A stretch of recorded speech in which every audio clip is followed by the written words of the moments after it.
Hello, kuya. Paano kaya, Ere? Si Tay ayaw nang kumain, ay? Oh, hello. Bakit? Ano?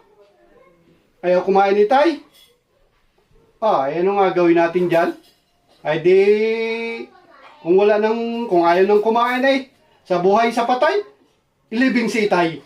Kung ayaw nang kumain ay, sa buhay sa patay, ilibing si Tay. Hello, kuya, sabitan. Hindi ko maintindihan. Ano yan, nasabi mo? Sa buhay sa patay, alibing si Itay. Oo! Okay. Yeah. Siya, sige, sige.